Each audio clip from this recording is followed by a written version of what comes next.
Vamos a empezar ya la última conferencia del ciclo de conferencias del Instituto de Psicoterapia Relacional. Este año, por las razones que todos conocen, el ciclo se interrumpió en un momento determinado y ya un poco como que se disolvió la idea inicial y nos pareció interesante buscar una manera más, como diría yo, más bonita o más amplia, de mayor rango de despedida, y pensamos que Rosa Montero iba a ser la persona ideal para poder realizar esta última conferencia por esta vía, es decir, por la vía de Internet, que es donde tenemos cabida a todo el mundo y donde hemos ido sobreviviendo en estos meses de confinamiento. Mi nombre, porque algunos no me conocerán, otras veces no es necesario, pero ahora sí, mi nombre es Carlos Rodríguez Sutil, yo soy el presidente del Instituto de Psicoterapia Relacional y también soy miembro del grupo Ágora, que es donde se realizan estas conferencias y donde también tenemos la formación, el ciclo de formación y el máster para psicoterapeutas. Todos los años realizamos un ciclo, normalmente es un ciclo de conferencias más específicamente profesional, hoy es más abierto, suponemos que hay personas, hay profesionales y no profesionales entre el público y les damos a todos la bienvenida y muchas gracias por el interés que habéis mostrado. Quería darle las gracias a Rosa Montero por haber aceptado participar en esta conferencia y para nosotros es un placer y es un honor. Y aquí ya, bueno, alguna vez he utilizado esa figura retórica de vamos a introducir a una persona que no necesita presentación, pues no, a veces era más o menos cierto, pero en esta ocasión ya sí que es absolutamente cierto y no tiene ninguna necesidad de presentación. Aún así, también sigo con la retórica, voy a decir algunas cositas más desde mi posición personal, es decir, todos conocemos a Rosa Montero, yo quizá desde los orígenes también, es decir, la lectura de la prensa cuando en la transición apareció la prensa eh, ya de forma libre y sin tantos complejos ni tapujos, y ella ha sido una de las grandes colaboradoras de este movimiento de recuperación de la voz libre en la prensa española. Luego, en cuanto a su faceta de todos conocidas y admirada de la literatura, ha habido una serie de grandes obras que han tenido mucha difusión. Yo he de reconocer que evidentemente no las he leído todas, he leído algunas poquitas nada más. En su momento recuerdo La Crónica del Desamor, que fue una de sus primeras obras. Recuerdo con mucho cariño el Lágrimas en la lluvia, porque soy un friki de Blade Runner, entonces me encantó la magnífica recreación, es decir, yo me sentía como en las películas, es decir, me pareció que era muy buena aportación. Hay una idea que me hizo mucha gracia, eso de que los grandes avances en la técnica y en la medicina permitían que las personas llegaran en la plena juventud a los 90 años, pero que ahí se producía un declive y que no había forma de mantenerse más allá de los 90 años. Y estoy leyendo ahora mismo el de La ridícula idea de no volver a verte, y me parece, voy más o menos por la mitad y me parece también una obra magnífica. Luego nuestra coordinadora de formación, Sandra Toribio, me ha dicho, bueno, me ha pasado un libro que a ella le resulta apasionante y que lo ha leído varias veces, que es Historias de mujeres. A ver si se ve por aquí. Bien. No se No, ve. Bueno, es que se os ve de lado, de perfil. se nos ve Tenéis de la lado. A cámara ver, a en ver. la oreja izquierda. La cámara está ahí. La cámara, a ver. Ahí. No, Uy, al ahora el contrario, brillo. justo al contrario, justo. ¿Ahí? Así se ve, sí. Anda, bien. Es que tenemos tres cámaras, es decir, tanta técnica nos despista. Bueno, Rosa, no voy a decir nada más. Yo creo que el tema que vas a tratar es un tema de gran interés también para profesionales, sí, y para público en general. Yo lo he anotado como locura y creatividad, o lo mismo es al revés. Creación y locura. Exacto. Y luego, si acaso, antes de comentar, haré alguna pregunta y ya pasamos a las preguntas de la audiencia. Muchas Muy gracias, bien. cuando quieras. Pues muchas gracias, Carlos, por esos elogios y esas lecturas y ese afecto y esta propuesta, además, que dije que sí porque En efecto, el tema de la locura, digamos, el tema mal llamado locura, pero el tema de los trastornos mentales siempre ha sido un tema que me ha interesado muchísimo y que he tratado mucho, ¿no? Como periodista, los periodistas solemos tener lo que se dice nuestros propios temas, que son aquellos asuntos que a lo largo de tu vida pues vas profundizando más, ¿no? Y te haces un poquito mini especialista desde el punto de vista del periodismo, que siempre es completamente superficial, ¿no? Pero vamos, que ahondas un poco más en esos temas. Y uno de ellos, pues, como periodista ha sido los trastornos mentales. Y también como novelista. He escrito muchos artículos sobre el tema, y como novelista, pues, está también el tema en muchas de mis novelas, ¿no? Y de hecho, el próximo libro que voy a hacer y que ya llevo tiempo tomando notas, pues se va a titular así, como esta charla, ¿no? Creación y locura. Y es justamente para desentrañar cuáles son los nexos, ¿no?, que hay entre la creatividad y el trastorno mental, ¿no? ¿Y por qué me ha interesado? Bueno, aparte de eso, he hecho psicología, aunque no la terminé. Hice 4 años, lo dejé en cuarto. ¿Ya estaba sana?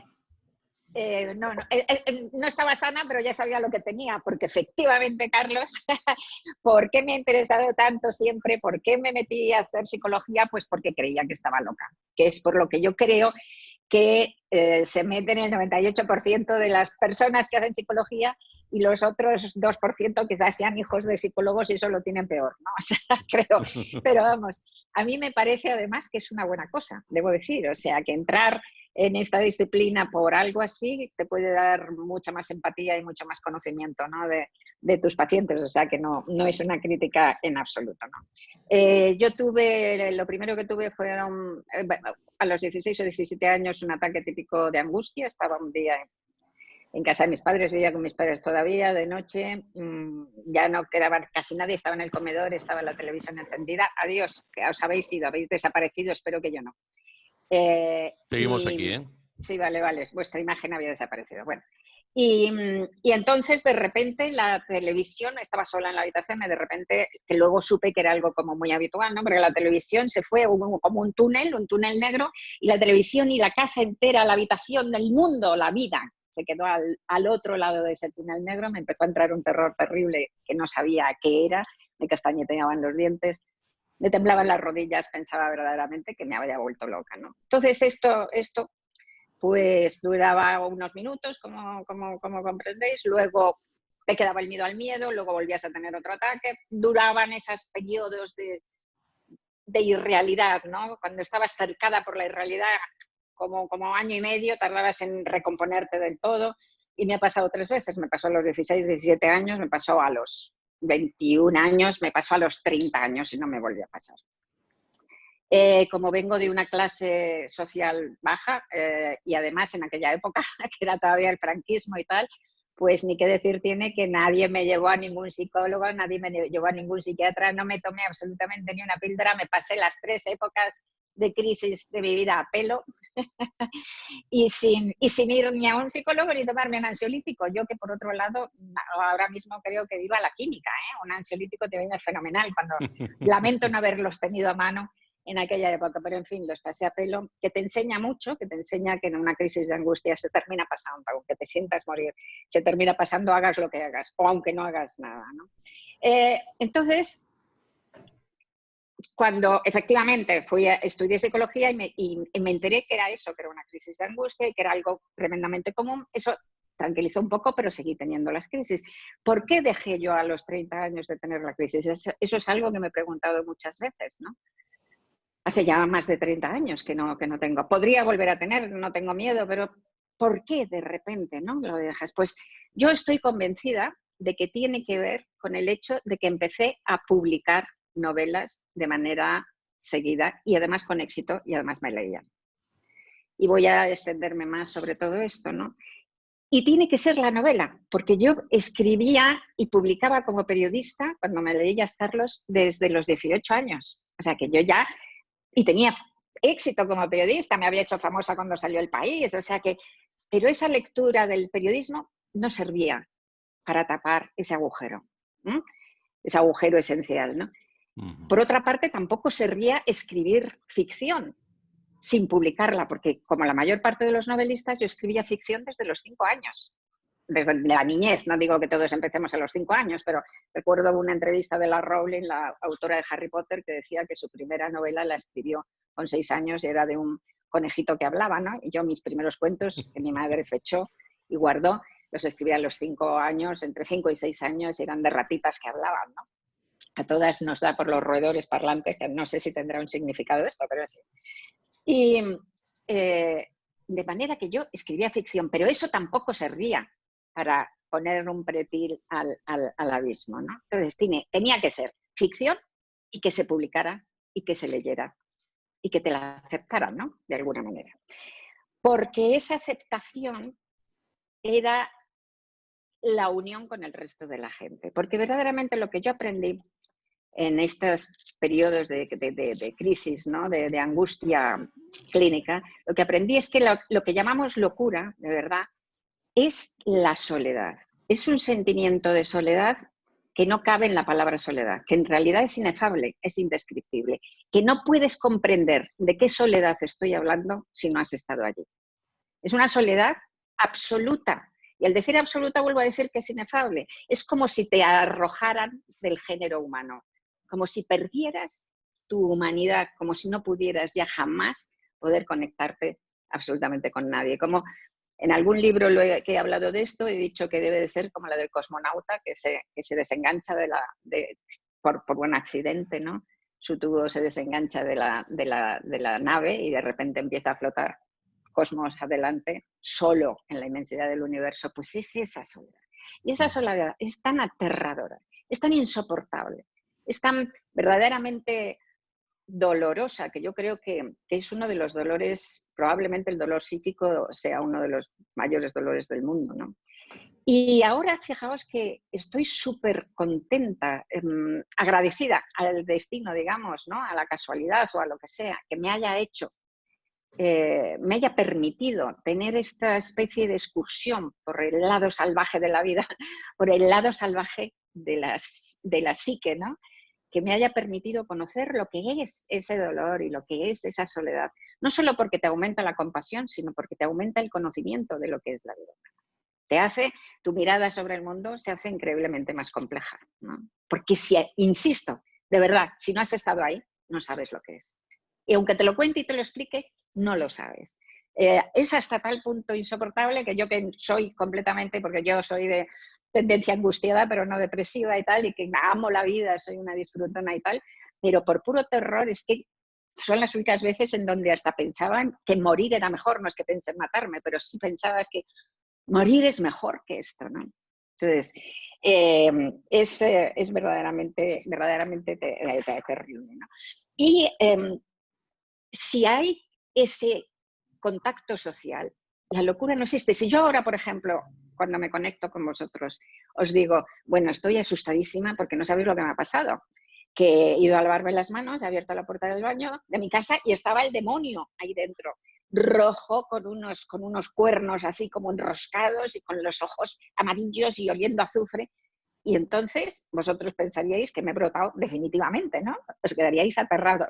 Pero si ahora fuera el siglo XII, os parecería, no os asustaríais más que del demonio, no de mí. Diríais, ¿qué me dices? ¿Y qué has hecho? ¿Le has enseñado una cruz? ¿Cómo te has salvado? ¿No?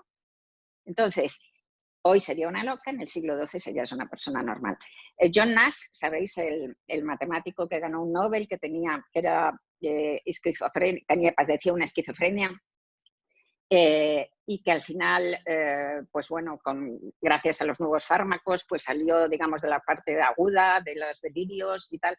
Pues cuando le dieron el premio Nobel, tiene un discurso que os recomiendo que leáis, está el discurso de aceptación, todos los discursos de aceptación están en la página de los premios Nobel y está en internet, y es bellísimo. Y entonces, pues dice que bueno, que se ha curado, digamos, que ha mejorado mucho, que se ha curado de su trastorno. Y dice, pero debo decir que curarse de esto, de esos delirios que yo tenía, yo ahora veo que tenía delirios, pero curarse de esos delirios no es todo alegría, no es como curarse de una hepatitis, por ejemplo, que ahí sí que es todo alegría. Curarse de esos delirios implica perder una parte de ti, perder una parte de ti. Y dice, y además es que esos delirios no serían tal si hubiera otros que lo estuvieran conmigo. Zaratustra hoy sería considerado un loco y sin embargo tuvo millones de seguidores, ¿no? Miles de seguidores, ¿no? Es muy conmovedor este. Entonces, yo creo que precisamente al publicar, al escribir novela que viene de lo más delirante tuyo, pero ya a eso vamos a llegar después, ¿no? Que es casi un delirio controlado, ¿no? Entonces, al escribir novela, que sale de tu inconsciente más profundo y que es tu yo moviente, ¿no? Y herido, y no herido, y feliz, y infeliz, toda tú eres, estás ahí. Si la publicas y si te la leen y si te la aceptan, esa es una red que te une al resto del mundo, que te impide derivar por el cosmos. Ya estás agarrado por un montón de lazos, ¿no? Entonces, posiblemente sea por esto, por lo que dejé de tener estos ataques de ansiedad. Y tengo que investigarlo más, pero yo creo que solo sirve la novela, fijaos lo que os digo. Desde luego el periodismo, en mi caso, evidentemente no. La poesía creo que tampoco. Rimbaud dejó de escribir poesía, como sabéis, a los 17 años y de hecho en una carta que escribe a su hermana años después, su hermana le dice, ¿por qué dejaste de escribir? Y Rimbaud dice, dejé de escribir poesía porque escribir poesía me volvía loco. O sea que a lo mejor la poesía fomenta el delirio, pero la novela es algo tremendamente estructurante, ¿no? Tienes que coger esa especie de delirio y estructurarlo. Hacerle casi como una conversión al mundo cotidiano, al mundo al entorno, a la cultura con la que vives, ¿no? Y es una experiencia, verdaderamente, yo creo, esto que estoy contando, creo que es una experiencia que nos ha pasado a muchos, ¿no? Y que quizá por eso, además, somos tan tremendamente inseguros y necesitados todos los escritores tan tremendamente inseguros y necesitados del elogio, ¿no? Porque como además la obra, pues no hay una norma, una regla que te dice que lo que estás haciendo está bien o está mal, da igual. Realmente que tengas éxito o que no lo tengas, que tengas premios o que no los tengas, buenas críticas o malas críticas. Al cabo de los años no se sabe si obras que han tenido buenísimas críticas son consideradas horrorosas y viceversa, o sea que no se sabe. Entonces, si después de pasarte, porque una novela es un género de larga distancia y te pasas días, años, meses, años, horas y horas y horas. Yo como de media, como 3 años, ¿no? Últimamente estoy tardando un poco menos porque soy muy mayor y me quedan muchos libros por escribir y estoy metiendo la marcha rápida, pero 3 años, la media y 2 años mínimo, ¿no? Muchísimas horas. Y si después de estar todo ese tiempo haciendo ese trabajo tan raro, que es estar inventando mentiras, es estar teniendo esos delirios controlados, de repente sacas la novela y no te la leen, no la entienden, no le vibra, la gente realmente no acepta ese mundo tuyo como un mundo reconocible. ¿Qué es lo que han sido esos 3 años, esos 2 años? ¿A qué te has dedicado? ¿Qué has estado haciendo? Son los delirios de un loco entonces, ¿no? O sea, que por eso somos tan absolutamente inseguros, yo creo, y necesitados del aprecio, ¿no? La inmensa mayoría de los escritores, de los novelistas, como os he dicho, hemos empezado a escribir de niños, cosa que ya resulta curiosa.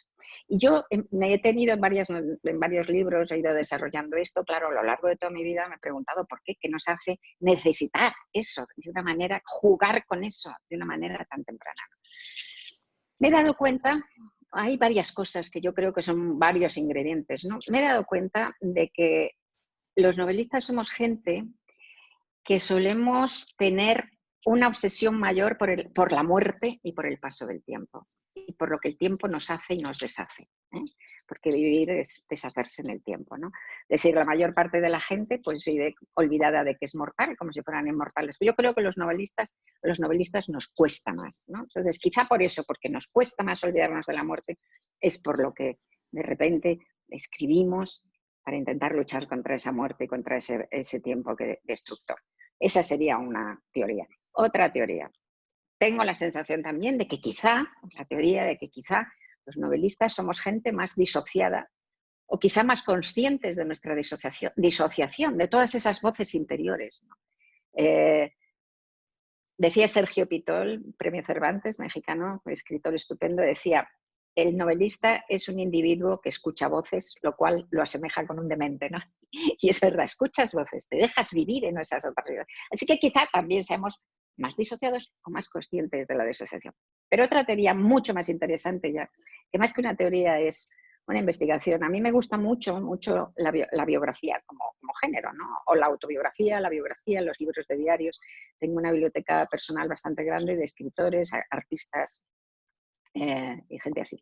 Y entonces me di cuenta de que la gran parte, la gran mayoría de los novelistas habían pasado por una experiencia temprana de decadencia. Es decir, que antes de la pubertad, digamos que antes de los 12 o 13 años, habían perdido de una manera violenta el mundo de su infancia.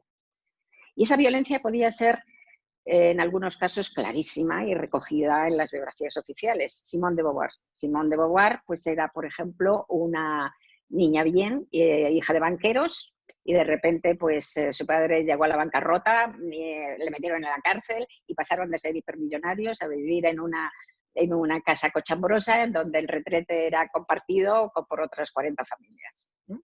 O Joseph Conrad, ¿no?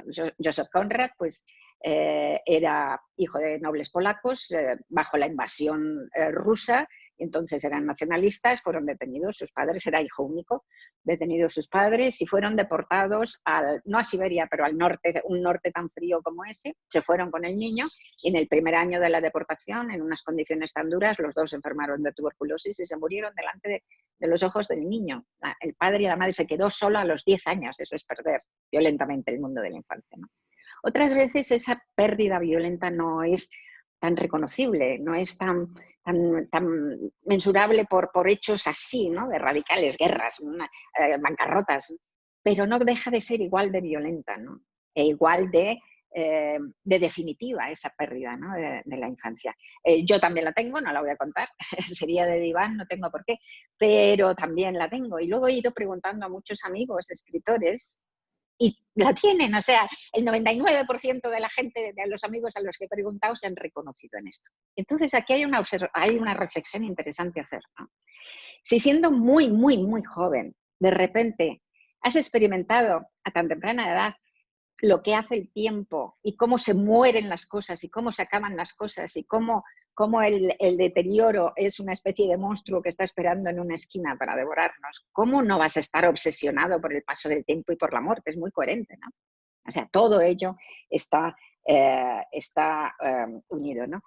Hay un libro que os recomiendo de un psiquiatra francés, Philippe Renaud, que se llama Genio y locura, está muy bien escrito además, y entre otras cosas Philippe Renaud dice, del dolor de perder nace la obra, y me parece muy atinado, ¿no? Nacería a lo mejor de este tipo de cosas. Yo tuve de pequeña, pero no tiene nada que ver con esto, tuve a los 5 años tuve tuberculosis y estuve de los 5 a los 9 sin ir al colegio, y fundamentalmente pues leía y escribía, ¿no?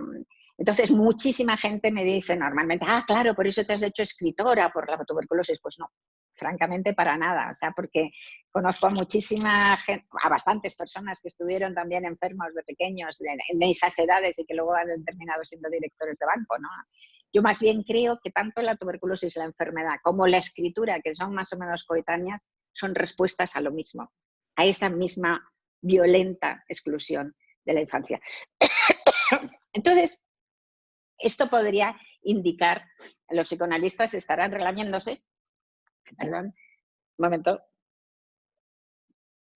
porque esto podría indicar que la creatividad tiene un origen traumático, digamos, emocionalmente traumático, que probablemente, pero no creo que sea lo único. Yo creo que hay muchas más cosas y voy a seguir. Creo que hay muchas más cosas. Por ejemplo, también creo que puede haber algo fisiológico, algo neurológico, ¿no? En el nuevo libro este que os digo, que estoy tomando notas todavía, ahora voy a sacar una novela, así que me queda por lo menos 2 años o 3 para el libro.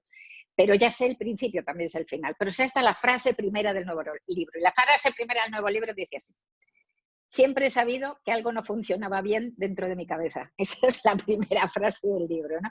Y es verdad, hay una sensación como de algo de, pero que no funciona bien a lo mejor funciona bien, pero funciona distinto de cómo le funciona a los demás. Por ejemplo, tengo una desmemoria antológica, ¿no? que siempre me ha preocupado.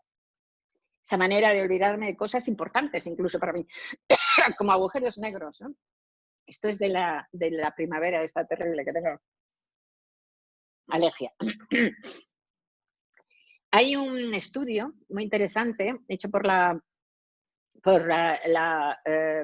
Facultad de Psicología en la Universidad de Semmelweis en Hungría, que estudiaron un gen mutante del cerebro que tiene el chistoso nombre de Neuregulin 1, ¿no? Entonces, cogieron una serie de pacientes, personas normales, todas ellas con una salud mental normal, digamos, entre comillas, ese normal, y les hicieron una prueba para ver si tenían el neuregulin y cuántas copias. Entonces, han llegado a la conclusión de que la población europea, el 50% de la población europea, tiene una copia del neuregulin 1, de este gen mutante, el 35% no tiene ninguna copia y el 15% tiene 2 copias del neuregulin, que es lo más que se puede tener, una de la madre y otra del padre, naturalmente. Bueno, entonces, después de descubrir esto, pasaron a todos los sujetos por una serie de pruebas tradicionales, clásicas, psicológicas, test psicológicos para medir la creatividad. Y resultaba que las personas que no tenían ninguna copia eran las menos creativas, las personas que tenían una copia eran más creativas y las personas que tenían 2 copias eran mucho más creativas. Entonces decían que era el gen de la creatividad, ¿no? Pero lo más interesante, porque hicieron seguimiento de las personas y tal, es que esta mayor creatividad de este 15% estaba unido a 3 cosas, que es muy chistoso, la verdad. Una mala memoria espantosa, yo me sentí muy reconocida, una horrible memoria, una mayor predisposición a sufrir trastornos mentales, y la tercera, una hipersensibilidad, ¿no? O sea, una hipersensibilidad a las críticas, que eso es maravilloso, porque es el retrato robot del artista, ¿no? Una hipersensibilidad a las críticas, todos somos hipersensibles a las críticas, ¿no? Entonces, esto podría indicar, no es más que un estudio, pero podría indicar que hay a lo mejor hay algo también neurológico, hay algo genético, ¿no? Luego está también, como sabéis, esos estudios que son bastante dudosos, realmente no parecen muy serios, pero del PAS, ¿no? Del famoso PAS, de las personas de alta sensibilidad, que no es una patología, sino una característica, ¿no? de la persona, y que definió en los años 90 la psicóloga norteamericana Elaine Aron, ¿no?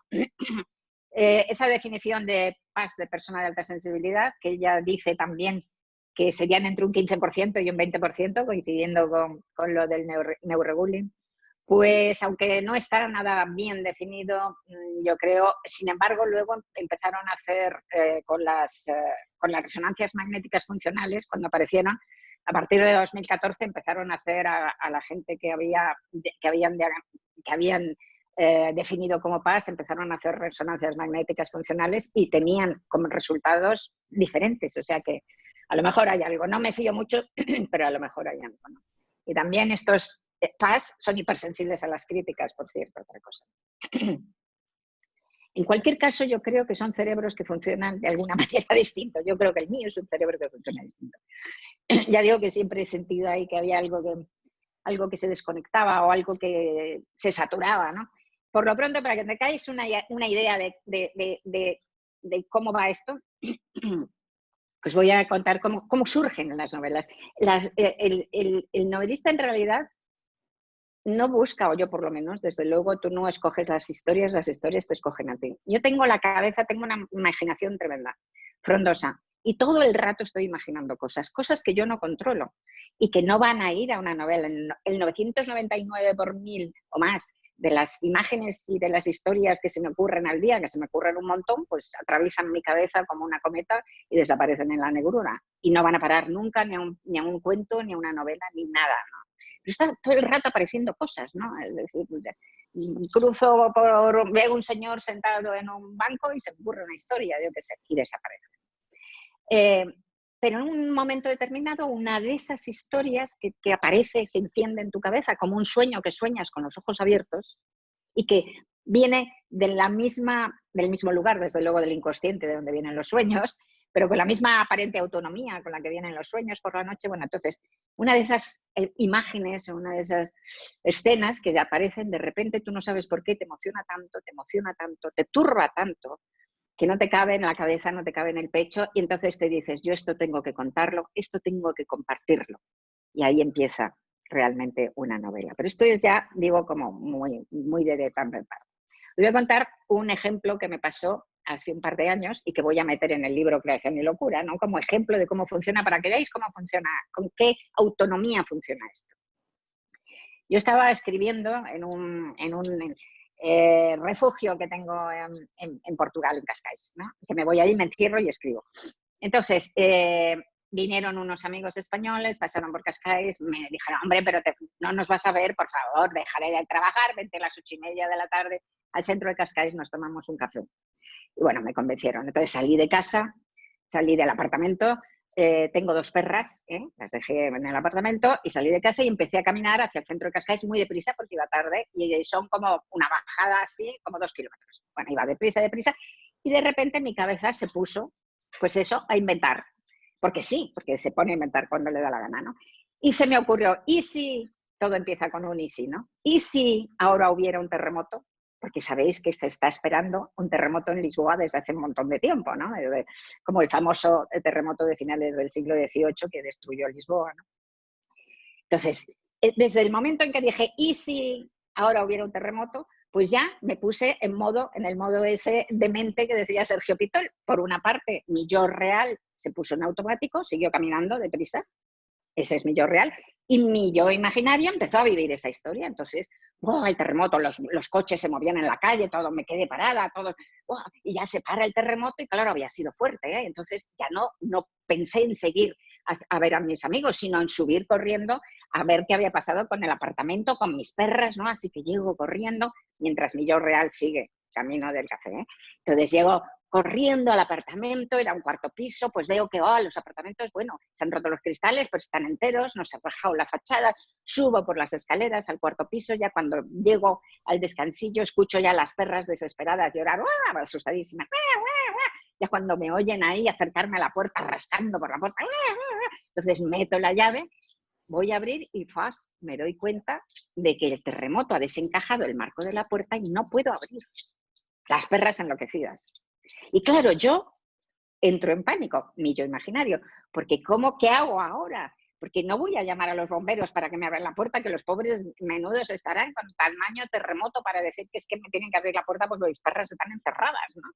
Y las perras decañetándose y yo desesperada. Entonces sale el vecino y me dice, pues mira, si has dejado la ventana de la terraza abierta, a lo mejor puedes pasar por mi terraza. Y sí, la había dejado abierta.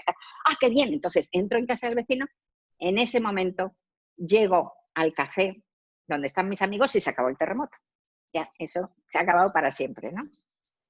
Pero lo interesante de este ejemplo, que por eso os lo cuento, es que cuando yo llego imaginariamente a mi piso, no es que de repente yo diga, bueno, y ahora ya estoy aquí, ¿y ahora qué se me puede ocurrir para poner más tensión, más intriga, más suspense, para alargar la historia? ¿Qué se me puede ocurrir? ¿Se me ocurre que no puedo abrir la puerta? No.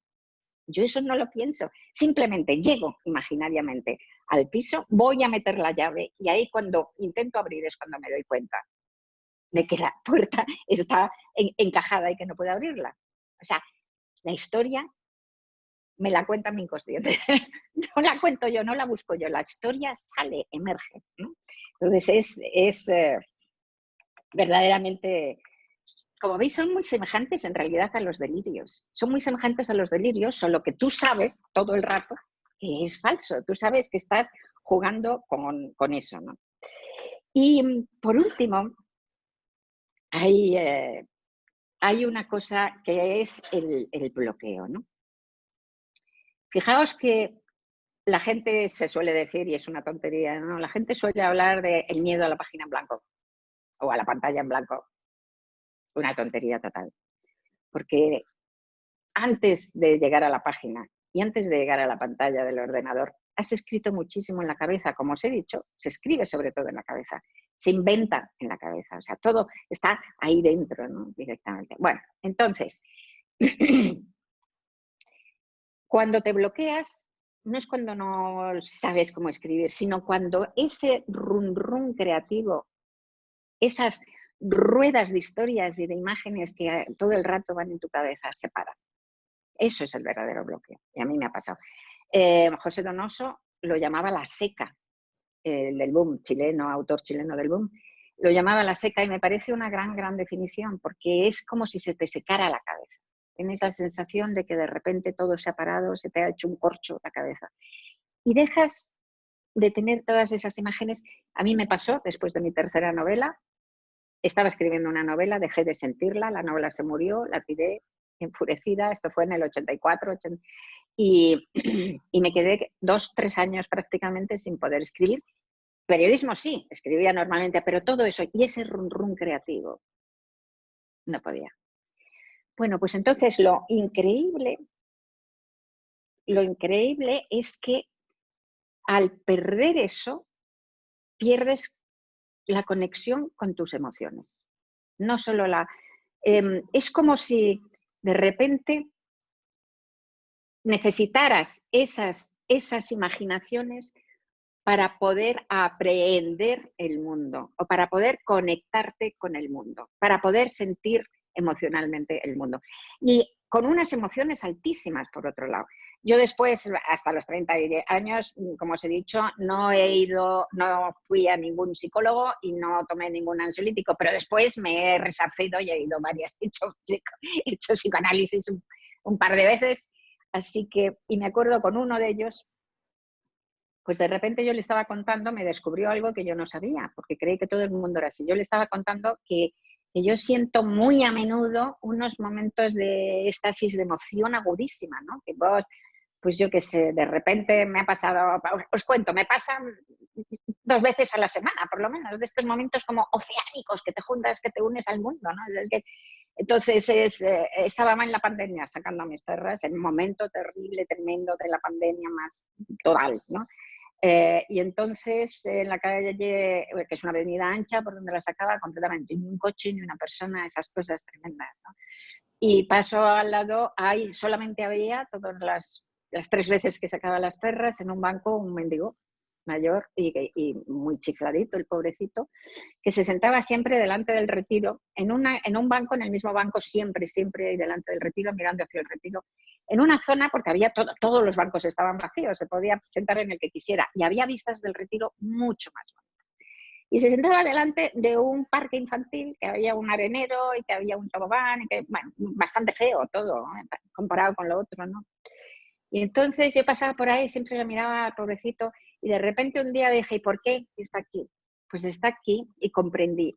Viene todo el rato, bueno, comprendí, me hice la historia, porque luego me he enterado que no fue así, pero me hice la historia y dije, claro, viene todo el rato, porque antes venía aquí y lo que veía era a los niños, que era la vida, a lo mejor ha perdido a un hijo o a lo mejor simplemente la alegría de los niños, eso de vivir. Y de repente eso solo ya, diseñarle como persona, ver esa pequeña tragedia y esa pequeña felicidad, ver al otro, sentir al otro, es que es un subidón, de repente sientes como que atrapas el sentimiento del mundo, que atrapas la verdad de la vida, entonces es una emoción.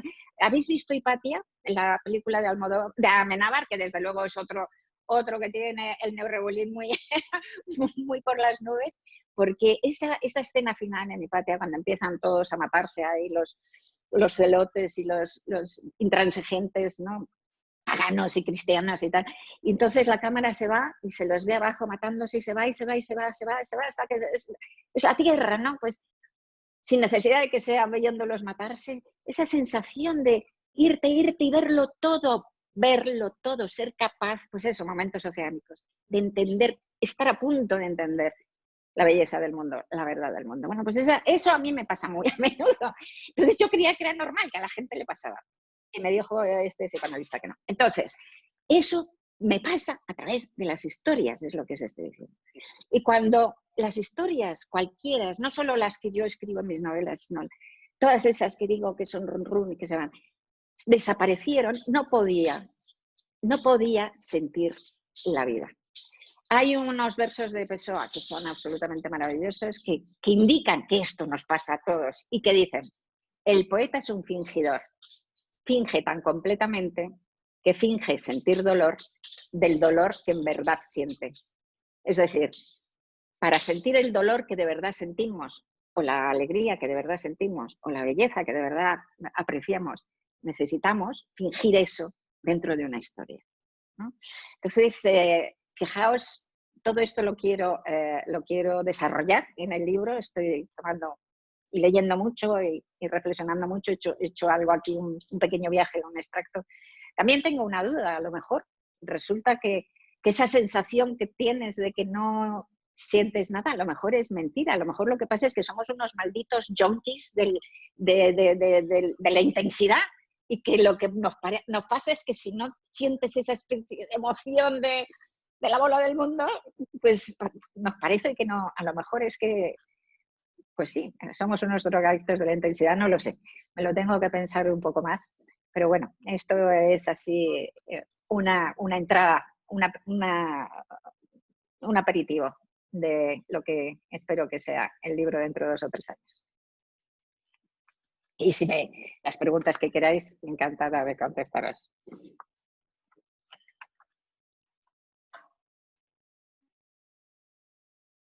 No oigo nada. ¿Alguien habla? No oigo nada.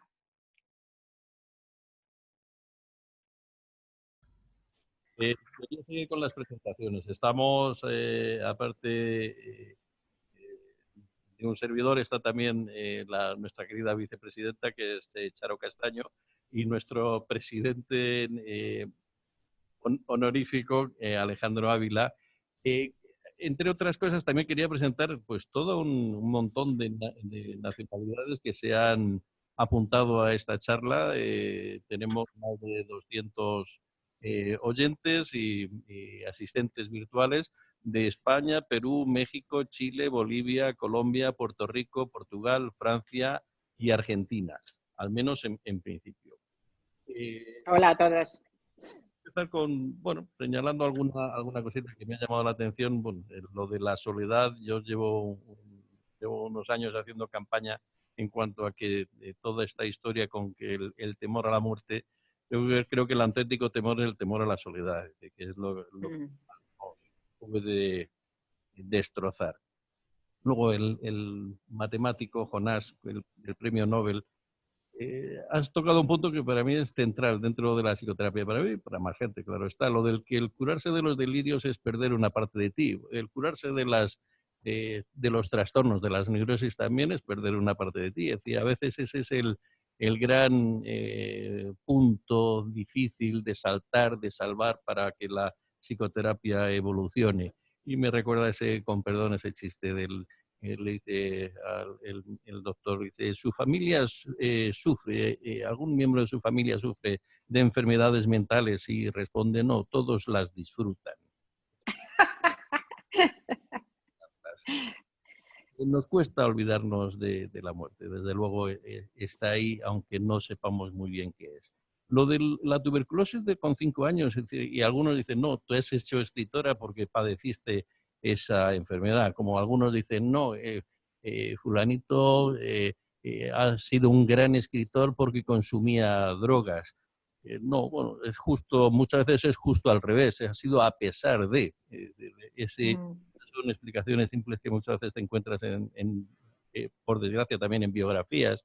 Era Tomás de Quincey, era un escritor inglés muy aficionado al opio. Argumentaba también eso, es decir, no, el consumo no te ayuda, sino que muy a menudo todo lo contrario. Siempre, dice, siempre he sabido que algo no funcionaba bien dentro de mi cabeza. Y yo creo que sí. Cuando hablas de la locura, yo creo que ese también es otro de los enfoques, porque es el ver el mundo desde un ángulo diferente. Es decir, en la excentricidad es ver lo que ven y eso es lo que permitiría la creatividad. Claro, esto es más fácil, como muy a menudo ocurre, esto es más fácil de decir que luego de llevar a la práctica. No sé si Charo quería hacer alguna pregunta. No, Rosa, darte las gracias por... Hola, Charo. Mira, yo quería preguntar, bueno, me ha gustado mucho todas tus teorías tal como las has estructurado, que es una envidia, el estructurar cuando uno va a hacer una conferencia o va a escribir. Pero a mí me ha gustado mucho el tema de que de pequeño ya eres escritor, ¿no? Yo estaba pensando que los psicoanalistas de pequeños ya son a Winnicott o a Eric Fromm que decían que, o sea, de pequeños es como que aprendieron a escuchar, ¿no? Aprendieron en su entorno a escuchar a escuchar a la familia. Y es como que yo creo que también el novelista escucha mucho, porque cuando tú tienes que escuchar de otra manera. Si estás viendo a alguien y montas una historia, también tienes una historia diferente. Sí, se te entrecorta, ¿eh? Se entrecorta muchísimo la voz. ¿Se oye ahora? No, sí, mejor. Preguntaba que si tú crees que un novelista también en esa imaginación que llega, si también sois personas que escucháis. Totalmente. No solo eso, bueno, no solo escuchar, o sea, es mirar, es cultivar la empatía, ¿no? Yo creo que he sido siempre una persona tremendamente empática desde muy pequeña y esto me ha servido mucho para ser periodista, para ser novelista y también me hubiera servido para la psicología. Y luego, además, lo vas cultivando. Yo como periodista y como novelista he seguido cultivando esa empatía, quiero decir, la he ido desarrollando más, ¿sabes? ¿No? Tengo una amiga, muy amiga, psiquiatra, psicoanalista, amiga mía desde hace 40 y tantos años, Carmen García Mayo, y entonces muchas veces hablamos de cómo se parece de alguna manera, por ejemplo, las entrevistas de periodismo con el psicoanálisis y cómo se parecen también un poco, pues, esa capacidad para ponerte en el lugar del otro de los personajes de tu novela, pues al viaje que uno tiene que hacer al otro, ¿no? Cuando realmente quieres entender, tienes que hacer un viaje. O sea, tú no puedes entender, tienes que hacer un viaje al lugar del otro, ¿no? Y así que estoy completamente de acuerdo con lo que dices. Y Carlos, yo creo que la soledad, desde luego que es muy importante, pero no lo que la gente entiende por soledad. A mí, por ejemplo, yo creo que lo mejor que soy en la vida es amiga y tengo montones de amigos que cultivo desde hace 40 y tantos años y tengo amigos que cultivo desde hace 2. Quiero decir que además estoy abierta a ese esfuerzo y esa inversión de tiempo y de atención que es tener amigos. Es importantísima la gente, ¿no? Y el contacto. Pero por otro lado me encanta la soledad, es decir, me paso, pues cuando me voy a escribir, no quiero ver a la gente, me puedo pasar 5 semanas con mis perras encerradas sin hacer nada y estoy más feliz que una perdiz, o sea, me encanta la soledad. Es que no es esa soledad, es que como te digo, no es a esa soledad a la que me estoy refiriendo, es que es sentirte expulsado del género humano, y es otra cosa, no es ni siquiera, es más que una soledad metafísica incluso, no es ni siquiera la soledad ante la muerte, todos nos morimos, esa es una soledad que te parece que solo la sientes tú, esa es la cuestión. Me he acordado de mi madre que pasó las hambres de la pobreza y decía, hambre realmente es cuando sientes que no vas a poder saciarla, que cuando no vas a poder comer, es decir, lo que podéis tener ahora no es hambre, dentro de un rato vais a comer y la vais a saciar. La soledad, muy buen ejemplo, sí, sí. La soledad auténtica es la que no se resuelve así como así. Uh-huh. Bueno, algunas de las preguntas que nos han hecho. ¿Crees que tus novelas intentan drenar la angustia original? Pues decía Josh Brack que el arte es una herida hecha luz. Y yo creo que es una frase maravillosa que para mí es como una especie de faro porque me he reconocido en ella, ¿no? Y porque yo creo que es así, ¿no? Claro, ¿qué podemos hacer con las heridas para que no nos destruyan sino intentar convertirlas en luz? Y el arte es precisamente eso. Y yo creo que No hace falta, estoy completamente en contra también de esa leyenda, ¿no? De que el autor tiene que ser torturado y sufrir mucho para escribir bien. Mentira, mentira. Lo primero, cuanto menos se sufre en la vida, mejor. O sea, no hace falta aprender con el sufrimiento, ¿no? Eso de que te dicen, el sufrimiento enseña. Bueno, enseña si no te mata, ¿no? Que te puede matar, que te puede destruir, ¿no? O sea, que cuanto menos sufrimiento, mejor. Pero lo que pasa es que cualquier vida, incluso la vida del ser humano más feliz, pues tiene una cuota de sufrimiento lo suficientemente grande como para escribirse 7 veces el Quijote, ¿eh? O sea, de la Mancha. Entonces, no necesitas tener una vida especialmente angustiada y tremenda, porque es que la vida es angustiosa, ¿no? Entonces, eso por un lado. Y no escribo, pues yo qué sé, escribo porque forma parte, me dices, para drenar eso. Es más que eso. A veces me preguntan, ¿es terapéutico escribir? Pues decir que escribir es terapéutico es quedarse muy corto, porque terapéutico es tomarte una aspirina cuando te duele la cabeza. Escribir, ya os digo, que empieza en la infancia, en la misma infancia, empieza en la construcción misma de tu personalidad. Entonces, forma parte de tu estructura del ser. Es un esqueleto exógeno que te mantiene en pie. Yo creo que muchos de los escritores tenemos una clara conciencia de que si dejamos de escribir nos derrumbaríamos, nos faltaría ese esqueleto, nos haríamos pedazos, nos descoseríamos, ¿no? De alguna manera. Entonces es mucho más, o sea, no es que yo escoja eso para ver si alivia mis... No es, por ejemplo, vamos a ver, yo no he escrito nunca diarios, jamás.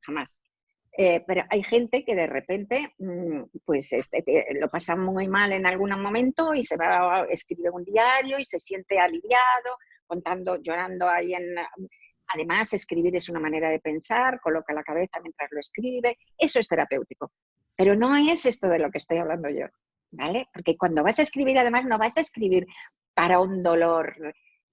Si escribes llorando, escribirás muy mala literatura.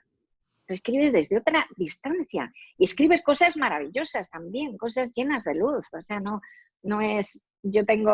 Mis libros tienen mucho sentido del humor, me encanta la vida, soy muy vitalista, quiero atrapar la chispa esa hermosa de la vida también. O sea, que no escribes para estar sufriendo ahí para nada, ni para... aunque en el fondo, como decía Josh Brack, el arte es una herida hecha luz, sí. De la herida de la vida tenemos que sanarnos de algún modo. Rosa, Sí. ¿me escuchas? Sí. Lo que estás diciendo me está recordando mucho al libro que escribiste de la ridícula idea de no volver a verte, que ya empezando por... Sí. Maravilloso, que es un libro se supone que es un libro triste, y cómo consigues que un duelo se convierta en algo de luz. O sea, yo recuerdo ese libro, haber terminado de leerlo y decir, este libro tiene luz, tiene sufrimiento. Qué bonito. Me pareció de una delicadeza y una finura impresionante. Mira, Neri Daurelia, psicoanalista, te dice que muchas gracias por una exposición tan intensa. A veces las personas intensas y creativas tienen mucho miedo de un psicoanálisis muy adaptativo que les haga entrar en una normalidad muy aburrida. Está claro que tu psicoanálisis ha sido una buena experiencia, ¿no? Es lo que... Sí. Bueno, no, pero me parece muy interesante, porque si alguien nos está escuchando aquí, yo sé que hay gente que son también gente que viene de mis lectores, ¿no? Y tal, que a lo mejor pues tienen esa duda. Yo cuando he estado en 3 periodos de psicoanálisis, no muy largos, un año y poco, cada vez, de hecho, con 3 personas distintas, ¿no? Y la verdad es que la primera vez que fui, pues yo tenía mi miedo, ese mismo miedo. Yo digo, ¿y si no puedo, si me quita la escritura, ¿no? O sea, si me quita la creatividad, lo que decías, Carlos, ¿no? Pero no hay riesgo. El psicoanálisis para el neurótico no hay riesgo. O sea, vas a seguir teniendo todas tus neuras, vas a seguir exactamente igual, vamos. O sea, realmente, hombre, tienes que intentar ir con alguien bueno, porque puede ser un peligro ir con alguien malo, ¿no? Pero es una experiencia intelectual muy interesante, ¿no? Realmente, yo creo que un buen psicoanalista lo que hace es ponerte una especie de espejo. Un espejo que no te permite las deformaciones que tú te has hecho para contarte tu vida, y entonces eres tú el que Además eres tú el que regulas, la que regulas cuánto quieres ver, cuánto no quieres ver, cuánto quieres cambiar, cuánto no quieres cambiar. O sea que animo a los que puedan pagárselo, porque es una pasta, que crean que puede ser interesante eso para ellos. Animo que lo hagan, porque realmente es muy interesante y es valioso y provechoso. Estamos recibiendo bastantes agradecimiento por generosidad, tu entrega. Se te oye fatal, ¿eh? ¿Y ahora? ¿Ahora qué tal? Mejor. Ahora bien, sí. Hablaré fuerte para que me escuches desde donde estés. Sí. Digo que estamos recibiendo muchos mensajes de agradecimiento por tu generosidad, tu habilidad, tus conocimientos y, bueno, tu inspiración. Quería decir uno de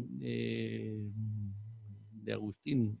Agustín, que te dice una pregunta, yo creo que es un poquito difícil. Es decir, ¿qué historia te estás contando ahora que estás con nosotros?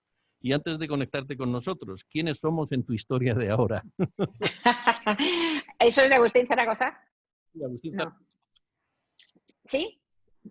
Bueno, pues bueno, ahora mismo no estoy, porque la historia, ahora mismo estoy concentrada en esto. O sea, lo de la multifuncionalidad es un mito, como sabéis, hay muy pocas personas que verdaderamente pueden ser multifuncionales, ni mujeres ni no mujeres, vamos, o sea, que están hechos estudios y demuestran que es un mito.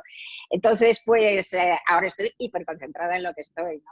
Y antes de vernos estaba concentrada un poco en poner las ideas en orden para soltarlo aquí. O sea que no ha habido esa...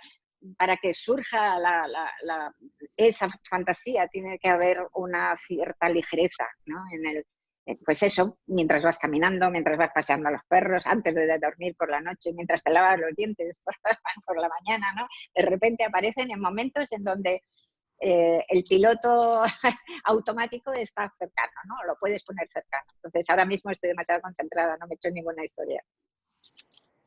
Mira, de Elena Raposo López dice, espero que Cascais y Lisboa sean fuentes de inspiración y que los terremotos de Lisboa sean solo aspectos de la creación, como Fernando Pessoa. Muchas gracias.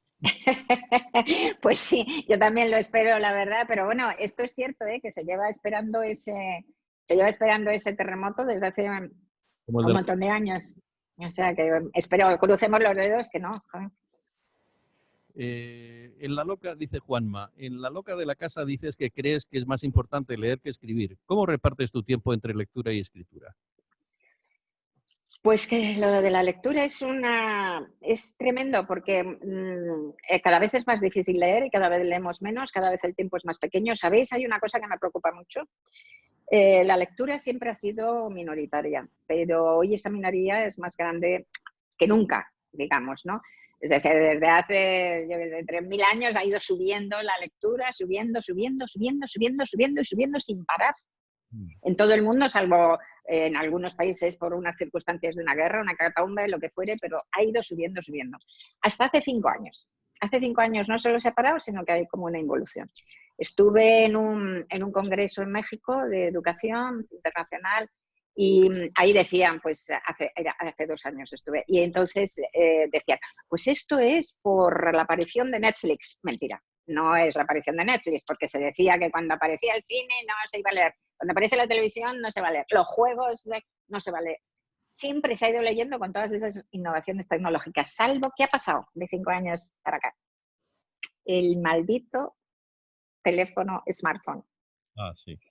Que de repente estamos todos con el maldito smartphone, que nos come, están hechos los estudios, 5 horas al día de media, que no nos damos cuenta de que nos come 5 horas al día porque nos lo come a bocaditos, en 10 minutos aquí, 10 minutos allá, que nos quita capacidad de concentración, está estudiado, que baja una parte, disminuye, está estudiado una parte de la materia gris del cíngulo, de una zona del cerebro que no me acuerdo cómo se llama, el cíngulo axial, no sé qué, que se ocupa de valorar la realidad y que nos quita concentración, sin lugar a dudas, ¿no? Entonces, pues todos hemos bajado la lectura. Y algunos, trágicamente, porque yo uso mucho el metro en Madrid y hace 5 años todo el mundo iba leyendo libros físicos o ebooks y ahora todo el mundo va chateando.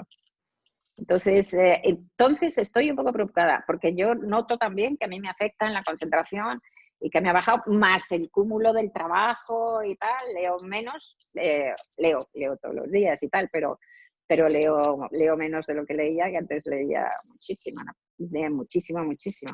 Aún así sigue siendo esencial, desde luego. No podría vivir sin leer.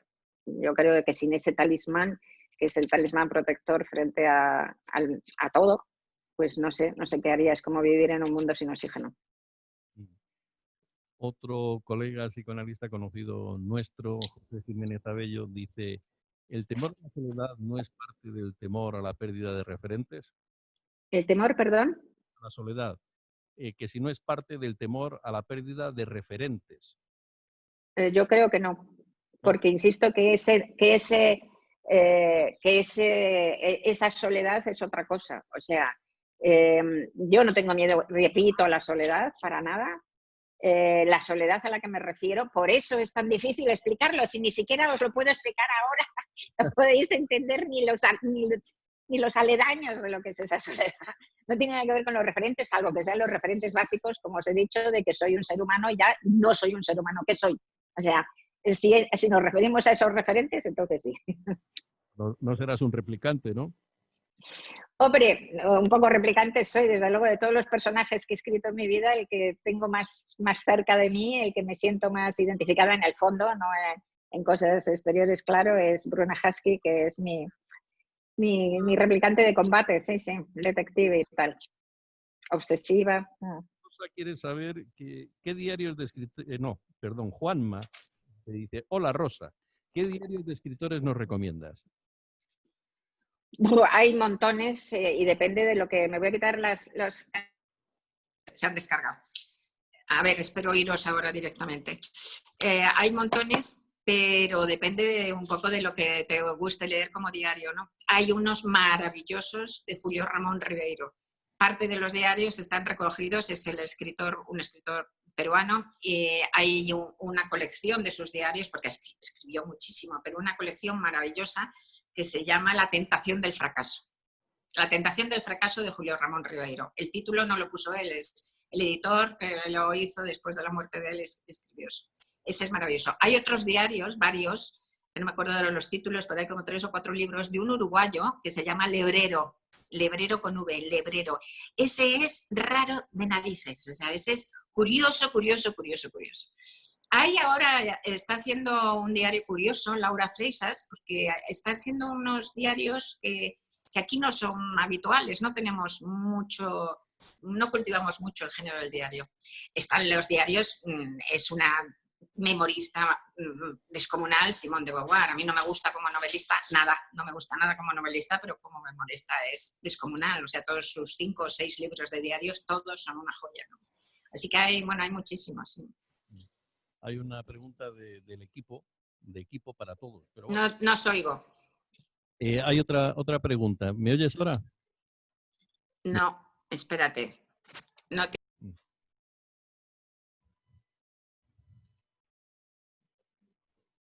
Sí. Iguales. Es decir, yo no me pongo en otra cabeza y ni siquiera hablo de otras cosas. Todos los novelistas escribimos siempre sobre los mismos temas. Volvemos una y otra vez a nuestras obsesiones, ¿no? Que son esas cosas que necesitas poner un poco de luz, esos rincones oscuros, ¿no? Que necesitas poner un poco de luz, que necesitas explicártelos, ¿no? Tú no escribes para enseñar nada, escribes para aprender, ¿no? Entonces, las novelas de Bruna las escribo por las mismas razones que escribo las otras, con los mismos temas, con la misma ambición estilística, emotiva y todo, o sea, y literaria, ¿no? Realmente no cambio para nada. La gente es que aquí no estamos acostumbrados, parece como que es una cosa, la ciencia ficción, como una cosa rara y tal. Para mí, lo primero es que además no creo en los géneros. A estas alturas del siglo XXI, es que yo no me meto en un molde, ¿no?, que te quita la libertad. Mis novelas de Bruna son de ciencia ficción, pero además son también novelas negras, policíacas, pero además son también novelas políticas o sociales, son novelas psicológicas, son novelas existencialistas, son novelas de aventuras, o sea, es una amalgama, ¿no? No me siento absolutamente distinta, me siento totalmente igual que con los otros libros. Ya quedan poquitas, vamos a ir terminando también para no fatigarte en exceso porque tienes que mantenerte fresca para poder seguir creando estas tuyas maravillosas. Gracias. Alberto García Hernández dice, hola Rosa, ¿en tu trabajo como escritora tomas de tus sueños alguna inspiración? ¿Tendrías algún ejemplo? Dice, me encanta que nos hayamos reencontrado. Gracias. Pues mira, un beso guapa. Pues yo es que creo que como no me gusta poner sueños ni tomar de los sueños, no me gusta ponerlos en las novelas porque me parece redundante. No me gusta cuando los sueños aparecen en las novelas. Como os digo, que las novelas en realidad son unos sueños que se sueñan con los ojos abiertos, meter un sueño me parece redundante. Solamente he metido en todas mis novelas, creo que llevo ya 17 con esta que va a salir ahora, que saco en agosto, a finales de agosto, que se llama La Buena Suerte, pues con esta, yo creo que en todas ellas solo he metido un sueño una vez porque me venía bien para una cosa, pero no era un sueño mío. Sin embargo, hay otra gente que sí lo ha hecho, ¿no? Stevenson, por ejemplo, soñó Dr. Jekyll y Mr. Hyde. Lo soñó en una de sus fiebres de estas tísicas, aunque no era tisis lo que tenía, no sabe muy bien lo que tenía. En una de sus fiebres y tal, se levantó, escribió en 3 días el libro, el primer borrador lo arrojó al fuego porque no le gustaba y volvió a escribir en otros 3 días. Y es esa una novela fantástica, pero la soñó. O sea que a otra gente si le pasa, a mí no. Ya digo que a mí me parece redundante. Dicen que Bram Stoker se inventó Drácula a partir de una pesadilla, de un sueño, sí, de una mala digestión. De Roy Paquillauri Sulca dice, hola Rosa, gracias por compartir tus experiencias. ¿Tienes pensado escribir algo en torno al COVID-19? Saludos desde Ayacucho, en Perú. Hola. Besos hasta Perú. Pues en principio no, porque por ahora no sé por dónde saldrá. Necesitas digerir lo que vives, necesitas que pase, que quede pozo, que el pozo llegue a tu inconsciente. Como os digo, yo escribo cuando el inconsciente me cuenta las historias. Entonces, primero hay un proceso de digestión tremenda de las experiencias de la vida, ¿no? Entonces, no tengo ni idea de si saldrá o no. Creo que seguramente saldrán en mis libros o en los de otros, convertido a través de una metáfora. O sea, lo que yo creo que va a haber, a lo mejor dentro de 5 a 10 años, es un montón de libros que hablen de confinamientos y de claustrofobias, pero a lo mejor en un faro o a lo mejor en un planeta lejano, perdido, ¿sabéis? O sea, un desplazamiento, digamos, de los sentimientos durante el COVID a una historia literaria, ¿no? Eso es posible que aparezca, sí, no lo sé. Por ahora no lo tengo previsto porque no prevé lo que voy a hacer, ¿no? Me lo encuentro. La última, lo juro, como se decía antes por Snoopy, ¿cómo logras darle un orden a las ideas cuando escribes? Porque cuando llegan se atropellan, Rosa. Y yo la enuncio y según la enuncio digo, esta es imposible de responder. ¿Que cómo pones en orden las ideas? Ha sido porque se te ha cortado al principio. Pregunta que cómo se pongo en orden las ideas. Pues mira, la cuestión es que yo tengo una parte, soy muy dual desde siempre, para mí es perfecto, o sea, lo llevo muy bien esa dualidad. Tengo una parte esta completamente imaginativa y loca y desestructurada y tal, y tengo una parte racional fortísima, muy lógica, y entonces pues es como hacer gimnasia con eso, ¿no? O sea, vienen todas esas ideas y la parte racional las mira y las va ordenando. Es un poco, no sé. Y luego, no sé, si lo preguntas por ti, porque hay dos tipos bueno, hay montones de tipos de escritores, por ejemplo, ¿no? Pero a una de las tipologías que podría, pues está el escritor verborrágico o hemorrágico y está el escritor escueto, esquelético, ¿no? Entonces, esos son los dos extremos. Y luego hay en el intermedio montones, ¿no? Pero es bueno saber a qué extremo te aproximas más, ¿no? Porque el escritor muy verborrágico, hemorrágico es el que se le atropellan las ideas y tal. Bueno, tiene que hacer ahí un esfuerzo verdaderamente por seleccionar una, por quitar, por pelar las demás. Y luego el otro, el escritor que tiene una idea, pero que no consigue meterle carne, meterle vida y tal, pues tiene que hacer un esfuerzo, al contrario, por añadir, ¿no? Por echar paletadas, ¿no? Entonces, si lo dices porque a ti se te atropellan, pues utiliza la poda a destajo, a mansalva. Tienes que podar y podar, aunque te encanten, tengas 7 ideas y te gusten las 7 y te parezcan las 7 maravillosas, hay que quedarse con una, incluso con los ojos cerrados, ponlas y pon el dedo, porque si pones las 7, vas a estropear las 7. Pues yo creo, Rosa, que con esto vamos a terminar. Muchas Fenómeno. por tu presentación, por tu intervención y por tu obra en general. Muchas gracias desde PR y desde Ágora Relacional en Madrid. No sé si... Muchísimas gracias, chicos, a todos. Muchas gracias a todos los que estáis ahí. Besos. Gracias. Gracias, guapa. Hasta luego. Chao.